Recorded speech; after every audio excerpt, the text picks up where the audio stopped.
طواف زیارت کے بعد احرام کی تمام پابندیاں ختم ہو جاتی ہیں. طواف زیارت کے بعد احرام کی پابندیاں ختم ہو جاتی ہیں. آپ مکہ سے واپس مینا میں آئیں گے اور مینا میں ایام تشریق 11 12 13 ذوالحجہ مینا میں گزارے جائیں گے. ہوٹلوں میں نہیں، ہوٹلوں میں نہیں، یہ مینا میں گزارے جائیں گے. ان کے متعلق رب تعالیٰ نے فرمایا فاذکروا اللہ کذکرکم آباءکم او اشد ذکرا. کفار قریش جو تھے وہ بھی جب حج سے فارغ ہو کر مینا کے اندر وہاں پہ بیٹھا کرتے تھے، اپنے آباء و اجداد کا تذکرہ کرتے تھے. رب تعالیٰ نے فرمایا کہ وہ اپنے آباء و اجداد کا تذکرہ کرتے تھے، تم نے رب تعالیٰ کا تذکرہ وہاں پہ کرنا ہے. وہ کوئی کہتا ہے میرا باپ بڑا بہادر تھا، بڑا شجاع تھا، میرا دادا بڑا بہادر تھا، وہ کشتوں کے پشتے لگاتا تھا، وہ حاجیوں کو ستو پلاتا تھا، کھانا کھلاتا تھا. اپنی جتنی بھی قصے کہانیاں ہیں ان کو وہاں پہ وہ ایک دوسرے کے سامنے شیئر کیا کرتے تھے، گویا کہ وہ میلے کا سما کرتے تھے. اللہ تعالیٰ نے فرمایا کہ میلے کا سما کرنے کی ضرورت نہیں ہے، اللہ کا ذکر کرنے کی ضرورت ہے. اللہ کو یاد کرو. ایام تشریق 11 12 ذوالحجہ مینا میں گزارے جائیں گے. 11 ذوالحج حج کا چوتھا دن ہے. مینا میں جمرات کو آپ نے کنکریاں مارنی ہیں. پہلے جمرے کو 7 کنکریاں، ہر کنکری پر اللہ اکبر. دوسرے کو بھی 7 کنکریاں، ہر کنکری پر اللہ اکبر. اور تیسرے کو بھی 7 کنکریاں، ہر کنکری پر اللہ اکبر. باقی دن آپ نے اپنی نمازوں کو اپنے اپنے وقت پر ادا کرنا ہے اور قصر ادا کرنا ہے. اپنے اپنے وقت پر اور قصر.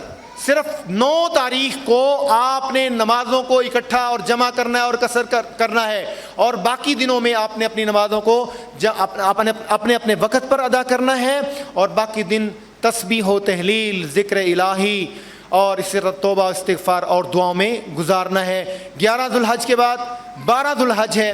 آج بھی تینوں جمرات کو کنکریاں مارنی ہیں.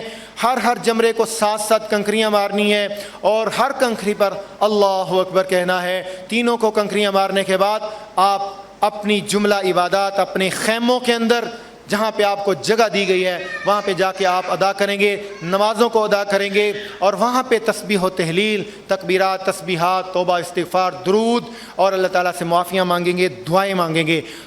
12 ذوالحج ہے، حج کا 5واں دن ہے. اگر آپ یہاں سے نماز مغرب سے پہلے نکل گئے تو آپ کا حج جو ہے وہ مکمل ہوا. رمی جمرات کی کچھ غلطیاں ہیں، اس کی طرف تھوڑی سی توجہ کر لیتے ہیں. بعض لوگ کنکری مارتے وقت یہ اعتقاد رکھتے ہیں کہ وہ شیطان کو مار رہے ہیں.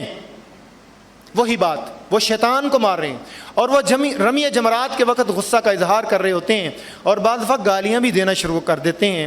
حالانکہ رمی جمار کی مشروعیت کا مقصد اللہ تعالیٰ کی یاد ہے اور صرف کنکریاں مارتے ہوئے اللہ اکبر کہنا چاہیے. رمی جمار کے لیے بڑے پتھر، جوتے یا لکڑی وغیرہ کا استعمال دین میں غلو اور زیادتی ہے اور رسول اللہ صلی اللہ علیہ وآلہ وسلم نے اس سے منع فرمایا ہے.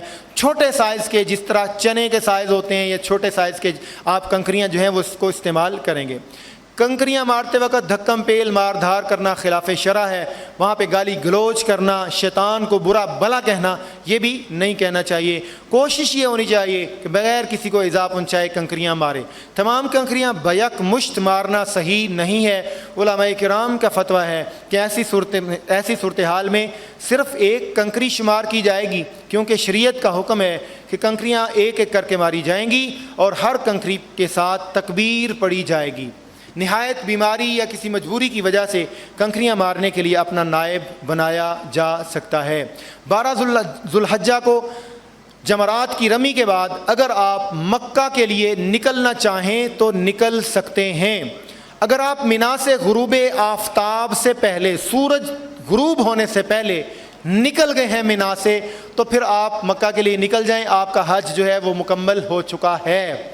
اگر مینا کے اندر ہی آپ کو مغرب کی اذان ہو گئی تو پھر آپ نے اگلے دن ظہر کی نماز پڑھنے کے بعد 13 تاریخ کو آپ نے تینوں جمرات کے اوپر 7 کنکریاں اسی طرح مار کر پھر دوبارہ آپ نے مکہ کے لیے نکلنا ہے. الحمدللہ آپ کا حج جو ہے وہ مکمل ہو چکا ہے. اللہ تعالیٰ آپ کے حج کو مبرور بنائے۔ مبرور حج اس کو کہا جاتا ہے جس کے اندر انسان اپنی مرضی نہ کرے، جس کے اندر انسان رفث نہ کرے۔ رفث کا مطلب وہ تصوراتی طور پر فحاشی، عریانی، بے حیائی کے خیالات جو ہیں ان کو موقوف کرے، ان کو نہ لائے، اور جس کے اندر فسق و فجور نہ ہو، جس کے اندر لڑائی جھگڑا نہ ہو، ایسے حج کو حج مبرور کہا جاتا ہے۔ اور رسول اللہ صلی اللہ علیہ وسلم نے فرمایا ہے، اور حج مبرور کا صلہ جنت کے سوا کچھ نہیں ہے۔ اللہ کے پیغمبر صلی اللہ علیہ وآلہ وسلم کا ارشاد ہے، جس نے حج کیا اور اس کے اندر لم یرفث ولم یفسق، اور اس کے اندر رفث بھی نہیں کیا، فسق و فجور بھی نہیں کیا، لڑائی جھگڑا بھی نہیں کیا، رسول اللہ صلی اللہ علیہ وسلم نے فرمایا وہ ایسے ہی واپس لوٹتا ہے جیسے آج ہی اپنی ماں کے پیٹ سے پیدا ہوا ہے، یعنی گناہوں سے مبرہ ہے، پاک ہے، صاف ہے، پچھلے سابقہ تمام گناہوں کو رب تعالیٰ معاف فرما دیتے ہیں۔ اگلی زندگی جو ہے وہ خوبصورتی کے ساتھ اس کا انسان آغاز کرتا ہے۔ مکہ مکرمہ سے رخصت ہونے سے قبل طواف وداع ادا کیجئے، اور طواف وداع ادا کرنے کے بعد آپ اپنے ملک کے لیے نکل سکتے ہیں۔ طواف وداع کی کچھ کوتاہیاں ہیں، اس کو ذرا ذہن نشین کر لیں۔ بعض لوگ ذوالحجہ کی 12 یا 13 تاریخ کو کنکریاں مارنے سے پہلے مینا سے مکہ آتے ہیں اور طواف وداع کرتے ہیں، اور پھر مینا جا کر کنکریاں مارتے ہیں اور وہیں سے اپنے شہر یا ملک کی طرف واپس پلٹ جاتے ہیں۔ یہ طریقہ درست نہیں ہے، کیونکہ حاجی کا آخری کام طواف وداع ہونا چاہیے۔ حاجی کا آخری کام مکہ سے نکلنے سے پہلے طواف وداع ہونا چاہیے، نہ کہ رمی جمار۔ اس لیے ضروری ہے کہ طواف وداع حج کے کاموں سے فراغت کے بعد اور سفر سے کچھ دیر پہلے ہونا چاہیے۔ بعض لوگ طواف وداع کے بعد مسجد حرام سے الٹے پاؤں نکلتے ہیں اور وہ یہ سمجھتے ہیں کہ اس میں خانہ کعبہ کی تعظیم ہے، حالانکہ دین میں اس کی کوئی حقیقت نہیں ہے۔ اگر آپ الٹے پاؤں نکلیں گے اس کے اندر ایک اور نقص آ سکتا ہے، اس کے اندر حادثے کا جنم لینا جو ہے وہ ہو سکتا ہے۔ آپ الٹے پاؤں نکل رہے ہیں، پیچھے سے کوئی بہت بڑا کوئی جتھا آتا ہے، کوئی ریلا آتا ہے، اس کے ساتھ آپ کو نقصان ہو سکتا ہے۔ الٹے پاؤں واپس آنا، اس میں خانہ کعبہ کی کوئی بھی تعظیم والی کوئی کی کیفیات ایسی نہیں ہے، لہذا آپ عزت اور وقار کے ساتھ رخصت ہوں اور سیدھے قدموں کے ساتھ آپ وہاں سے رخصت ہوں۔ کچھ لوگ طواف وداع کے بعد اپنے ملک روانہ ہونے سے پہلے مسجد حرام کے دروازے کے پاس پہنچ کر خانہ کعبہ کی طرف رخ کر کے خوب دعائیں مانگتے ہیں۔ اس کی بھی کوئی حیثیت نہیں ہے، اور اس کی ایک اور بھی وجہ ہے کہ لوگ وہاں پہ خانہ کعبہ کے اندر آخری چونکہ کام ہوتا ہے دعائیں مانگتے ہیں، خانہ کعبہ کو چھوڑنے کو دل نہیں کر رہا ہوتا ہے، اور کسی کا بھی دل نہیں کرتا ہے۔ دوسری طرف کیا ہوتا ہے، باقی سارے حاجی آپ کا انتظار کر رہے ہوتے ہیں، وہ بس میں بیٹھے ہوتے ہیں، وہاں سے مدینہ جانا ہے، وہ سارے انتظار کر رہے ہیں، یہاں سے نکلنے کو دل نہیں کر رہا، اور اکیلے حاجی صاحب بار بار اسی کی طرف جو ہے وہ دیکھ کر دعائیں کرتے جا رہے ہیں۔ چھوڑ دیجئے، جس اللہ کے لیے آپ چھوڑ رہے ہیں، جس اللہ کی محبت کے لیے آپ اس کو چھوڑ رہے ہیں، وہی اللہ ان قریب دوبارہ بہت جلد آپ کے لیے وسائل پیدا فرما دے گا، آپ دوبارہ اسی گھر کے اندر جائیں گے۔ اور یقین جانیں، جب تک دیکھا نہیں ہوتا اتنی دیر تک اس گھر کی محبت دل کے اندر اس قدر راسخ نہیں ہوتی۔ جب انسان اس کو دیکھ لیتا ہے، اس قدر شدید اس کی محبت ہے، یہ چھوٹا سا کمرہ، یہ 20-25 فٹ کا کمرہ جو ہے، اس کی کیا حیثیت ہے، اللہ کی قسم دنیا کے بڑے سے بڑے بنگلہ، دنیا کے بڑے سے بڑے قیمتی محلات، قیمتی ترین گھروں کی آرائشوں سے مزین، سونے چاندی سے مرصع گھروں سے زیادہ حسین و جمیل، زیادہ رعب والا، زیادہ شان والا، زیادہ عظمت والا اللہ کا وہ گھر ہے، جس کو ایک دفعہ جب انسان اس کو دیکھ لیتا ہے پھر بار بار ہرس، لالچ، طمع اس کے دل کے اندر پیدا ہوتی ہے، اس کی کھنچ ہی اس طرح ہوتی ہے کہ بار بار اس کی طرف انسان کھنچا چلا جاتا ہے۔ اور کیوں نہ کھنچا چلا جائے، سیدنا ابراہیم نے دعا کی تھی، تہوی الیہم، اے اللہ لوگوں کے دلوں کو اس کی طرف پھیر دے۔ ایک طرف عمومی حالات ہیں، ایک طرف 15-20 لاکھ روپیہ ہے، 25-30 لاکھ روپیہ ہے، 25-30 لاکھ لگا کے انسان جو ہے وہ جاتا ہے، پھر بھی اس کی دل کی بھراس جو ہے، دل کی تمنا، آرزو پھر بھی پوری نہیں ہوتی، پھر بھی دل چاہتا ہے اور زیادہ اس کی قربت اختیار کروں، اور زیادہ اس کو دیکھ لوں، اور زیادہ اس کے ارد گرد جو ہے وہ طوافوں کا اظہار کروں، رب تعالیٰ سے معافیاں مانگوں۔ یہ دنیا کے اندر واحد ایسا گھر ہے، ان اول بیت وضع للناس للذی ببکۃ مبارکہ، یہ مکہ مکرمہ میں ہے، باعث برکت ہے، وہدی للعالمین، فرمایا یہ کائنات کے لیے ہدایت کا سرچشمہ بھی ہے، مرکز بھی ہے، محور بھی ہے۔ اللہ رب العزت نے پوری دنیا کے لیے مسلمانوں کے دلوں کے اندر اس کی محبت، اس کی وسعت، اس کی برکت کو رکھ دیا ہے۔ پوری دنیا سے مسلمان کھنچے چلے آتے ہیں۔ رب تعالیٰ سے دعا ہے رب تعالیٰ بار بار ہمیں اس گھر کی حاضری جو ہے وہ نصیب فرمائے۔ حج کے ارکان جو ہیں یہ 4 ہیں، ان کو نوٹ کر لیجئے۔ حج کی نیت کرنا ضروری لازم ہے، بلند آواز سے کرنا ہے، اور نیت کے بیچ میں وہ نیت کے قبلے کو بھی درست کرنا ہے کہ ہم حج کے لیے جا رہے ہیں، دکھاوا کرنے نہیں جا رہے، شہرت مطلوب نہیں ہے، اللہ کی رضا ہے، نیت کرنا۔ دوسرا کام وقوف عرفہ ہے، یعنی عرفات کے میدان میں وقوف کرنا ہے، وہاں پہ ٹھہرنا ہے، دعائیں مانگنی ہے، رب تعالیٰ سے معافیاں مانگنی ہے۔ تیسرا کام طواف زیارہ یا طواف افاضہ اس کو کہا جاتا ہے، یہ بھی لازم اور ضروری ہے۔ اور چوتھا کام جو ہے صفا مروہ کی سعی، یہ بھی لازم اور ضروری ہے۔ ہاں ان میں سے کوئی ایک رکن بھی رہ جائے تو حج نہیں ہوتا۔ ہاں طواف زیارہ کے اندر آپشن موجود ہے، اگر آپ 10 تاریخ کو مکہ تک نہیں پہنچ سکے، 11 کو پہنچ جائیں، رات کو پہنچ جائیں، آپ جب بھی پہنچیں، 12 کو پہنچیں، لیکن طواف زیارہ ادا کرنے کے بعد آپ نے واپس مینا میں آنا ہے، اور مینا کے اندر اپنے ایام کو اللہ کی یاد میں گزارنا ہے۔ یہ حج کے 4 ارکان ہیں۔ اور اس کے بعد فرائض حج جو ہیں یہ 6 ہیں۔ میقات سے احرام باندھنا یہ لازم ہے، یعنی میقات سے آگے جا کے احرام نہیں باندھ سکتے، میقات سے احرام باندھنا لازم ہے۔ 9 اور 10 ذو الحجہ کی درمیانی رات مزدلفہ میں گزارنا ضروری ہے۔ 9 اور 10 کی رات مزدلفہ میں گزارنا کھلے آسمان تلے، دنیا کے اندر جتنا بھی بڑے سے بڑا بادشاہ کیوں نہ ہو، جتنی آرائشیں سہولیات اس کے گھر کے اندر موجود ہوں، رب تعالیٰ نے کہا ہے کہ کھلی چھت کے نیچے، سادہ زمین کے اوپر، کنکریزوں کے اوپر وہاں پہ بیٹھنا ہے، وہاں پہ سونا ہے۔ تمام حاجیوں کو یہ لازم رات وہاں پہ گزارنی ہے۔ 9 اور 10 ذو الحجہ کی رات مزدلفہ میں گزارنا ضروری ہے، فرائض حج میں سے ہے۔ ایام تشریق 11، 12، 13 ذو الحج کو ایام تشریق کہا جاتا ہے۔ ان میں سے کم از کم پہلی 2 راتیں 11 اور 12 ان کو جو ہے مینا میں گزارنا ضروری ہے۔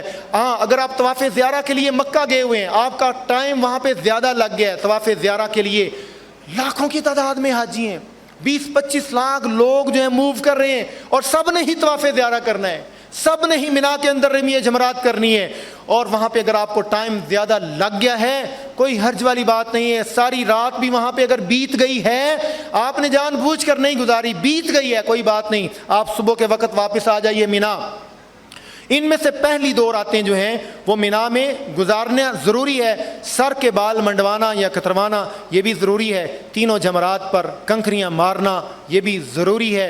طواف وداع کرنا، حیض و نفاس والی خواتین اس سے مستثنی ہیں، وہ اپنے جو ہے اس سے اللہ تعالیٰ نے رخصت دی ہے، رسول اللہ صلی اللہ علیہ وسلم نے رخصت دی ہے۔ تو فرائض حج یہ 6 ہیں۔ اللہ رب العزت آپ کو عافیت کے ساتھ لے کر جائے اور خیریت کے ساتھ واپس لائے۔ سفر حج پر جانے والے ضیوف الرحمن، آپ رب کے مہمان ہیں۔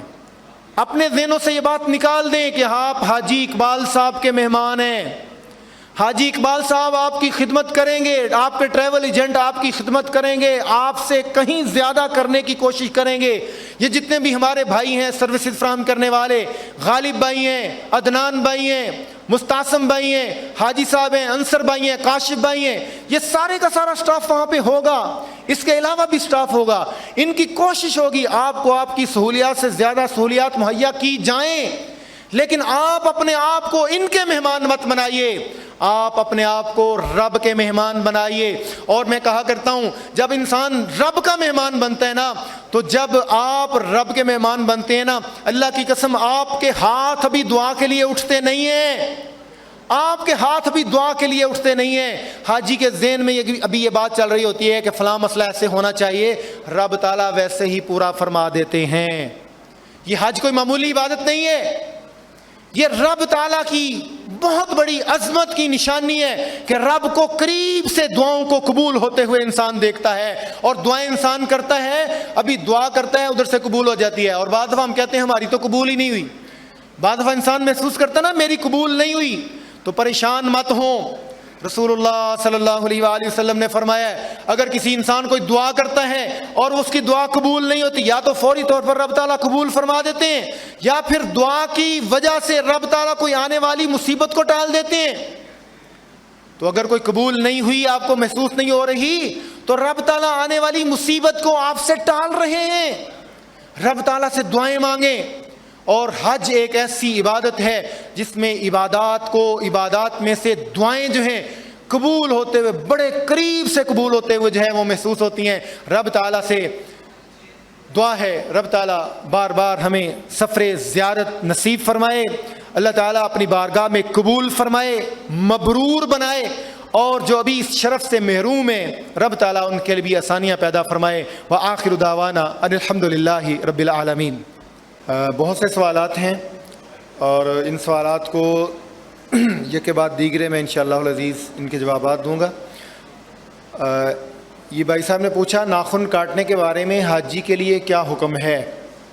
عام آدمی جو قربانی دیتا ہے اس کے لیے حکم ہے کہ یکم ذو الحجہ کے بعد ناخن مت کاٹے، بال مت کاٹے۔ تو کچھ احکامات ایسے ہیں جو حاجیوں کے لیے خاص ہوتے ہیں اور کچھ ایسے ہیں جو حاجیوں کے علاوہ کے لیے ہوتے ہیں۔ تو ناخن نہ کاٹنا، بال نہ کٹوانا، یہ عمومی طور پر یکم ذو الحجہ سے لے کر 10 ذو الحجہ تک، قربانی کرنے کے بعد تک، یہ عام لوگوں کے لیے حکم ہے۔ حجاج کرام کے لیے جوں ہی وہ احرام باندھ لیں گے، ان کو ذوالقعدہ کی آخری تاریخوں میں جا رہے ہیں یا ذو الحجہ کی پہلی تاریخوں میں جا رہے ہیں، تو احرام باندھنے کے بعد وہ ناخن نہیں کاٹ سکتے، لیکن احرام کو، عمرے کو مکمل کرنے کے بعد وہ ناخن بھی کاٹ سکتے ہیں اور بال بھی کٹوا سکتے ہیں۔ احرام کی باندھنے کے بعد جب آپ عمرہ کریں گے تو جب تک آپ بال نہیں کٹوائیں گے اتنی دیر تک آپ کا عمرہ مکمل نہیں ہوگا۔ تو اس سے معلوم یہ ہوتا ہے کہ یہ حاجی کے لیے نہیں ہے ناخن اور بال نہ کٹوانا، یہ عام لوگوں کے لیے ہے۔ بالکل اسی طرح جس طرح یکفر السنۃ الماضیہ والباقیہ، یوم عرفہ کا روزہ جو ہے، جس دن حاجی عرفات کے میدان میں ہوتے ہیں، اس دن کا روزہ جو ہے وہ حاجیوں کے لیے نہیں ہوتا، لیکن دوسرے لوگ جو ہیں یوم عرفہ کا دن کا روزہ رکھتے ہیں۔ تو لہذا یکم ذو الحجہ کے بعد اگر احرام کی حالت میں حاجی ہے اور اس نے عمرہ کر لیا ہے تو جانے کے بعد وہ ناخن بھی کاٹ سکتا ہے، وہ بال بھی کاٹ سکتا ہے۔ اسی طرح سوال نمبر 2 ہے عمرہ طواف کے دوران نفل ادا کیے جا سکتے ہیں؟ عمرہ جو ہے اس کی 2 قسمیں، ایک تو عمرے کے طواف جو ہے وہ عمرے کا طواف ہے۔ عمومی طور پر جب عام طواف کرتے ہیں تو اس میں 7 چکر لگانے کے بعد 2 رکعت نماز نفل بھی ادا کرتے ہیں، تو اس کا اپنا اجر اور ثواب ہے۔ تو طواف کے دوران 1-2 اور سوال ہیں، اگر کسی کا وضو ٹوٹ جائے، یہ بات لازم ہے، ضروری ہے، دوران طواف آپ کا وضو ضرور ضرور ہونا چاہیے۔ اگر آپ کا وضو ٹوٹ گیا ہے، آپ کا وضو ناقص ہو گیا ہے، تو فوراً وہاں سے آپ نکلیں اور اپنے وضو کو مکمل کر کے آئیں، اور جہاں سے آپ نے طواف کو ڈسکنیکٹ کیا تھا وہاں سے آ کے کنیکٹ کر لیں، یہ زیادہ بہتر ہے۔ کچھ لوگ کہتے ہیں اگر اس کے 3 چکر تھے، 3 سے کم چکر تھے، تو اس کو آپ دوبارہ آغاز کر لیں۔ ایسی کوئی بات نہیں ہے، اگر آپ کی شرح صدر جو ہے وہ دوبارہ کرنے پر ہے تو دوبارہ طواف کا آغاز کر سکتے ہیں، لیکن وہاں سے ہی کنیکٹ کر لیں تو یہ بھی اس کے ساتھ جائز ہے، اس میں کوئی حرج والی بات نہیں ہے۔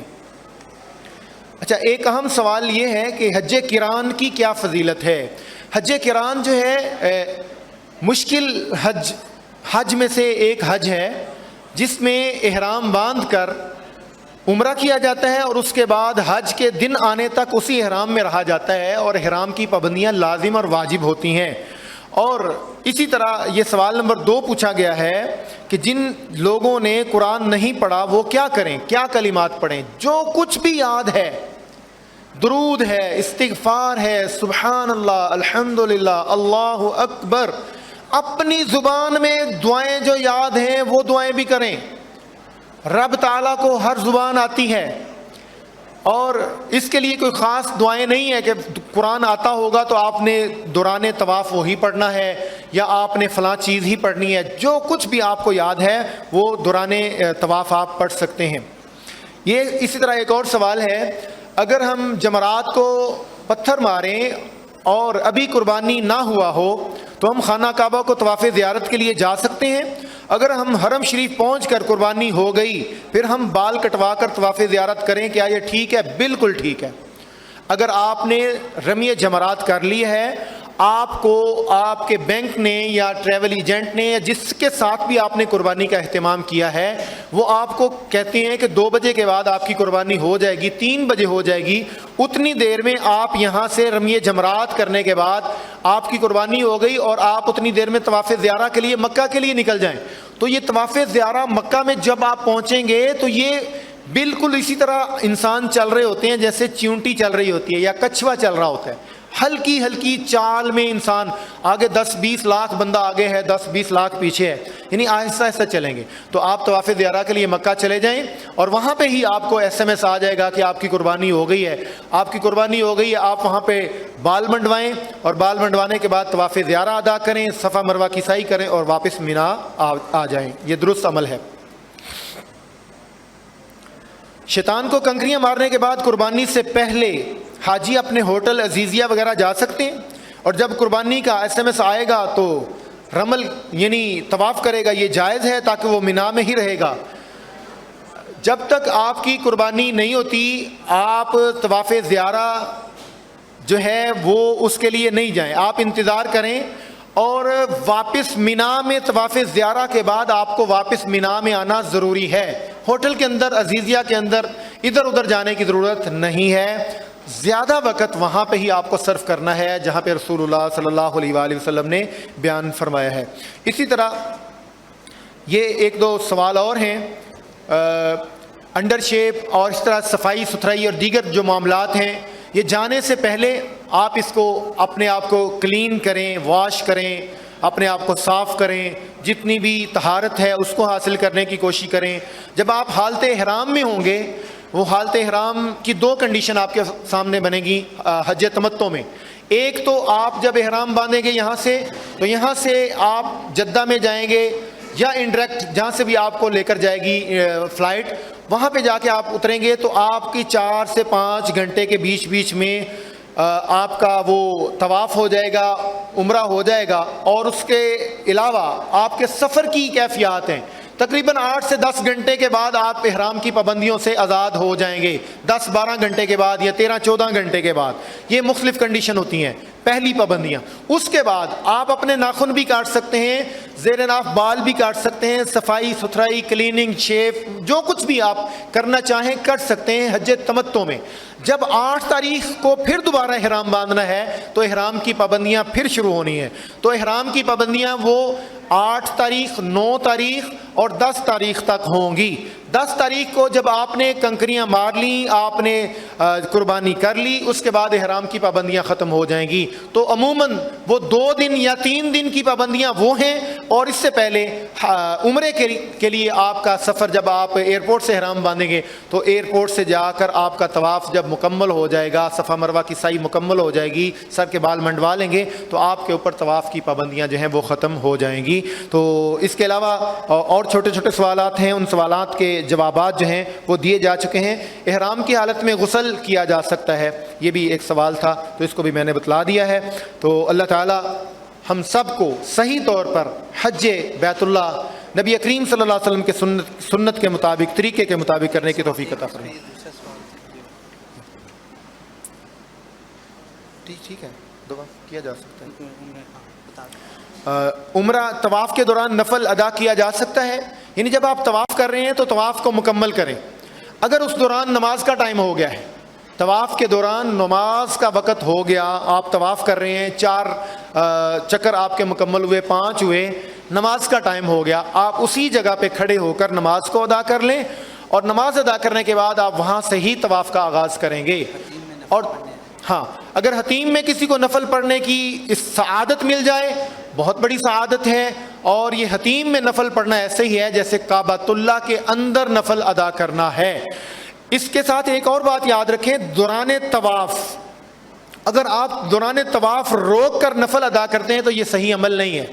جب آپ طواف کر رہے ہیں تو 7 چکر مکمل کرنے کے بعد 2 رکعت طواف کے، یہ لازم ہے۔ وَاتَّخِذُوا مِن مَّقَامِ إِبْرَاهِيمَ مُصَلًّى، سیدنا عمر فاروق رضی اللہ تعالیٰ عنہ نے کہا تھا، اللہ کے نبی دل چاہتا ہے کہ طواف مکمل کرنے کے بعد 2 رکعت نماز ادا کی جائے، تو اللہ تعالیٰ نے طواف کا حصہ اس کو بنا دیا۔ جو بھی بندہ طواف کرتا ہے، طواف کرنے کے بعد 2 رکعت اس کے لیے ضروری ادا کرنا ہوتا ہے۔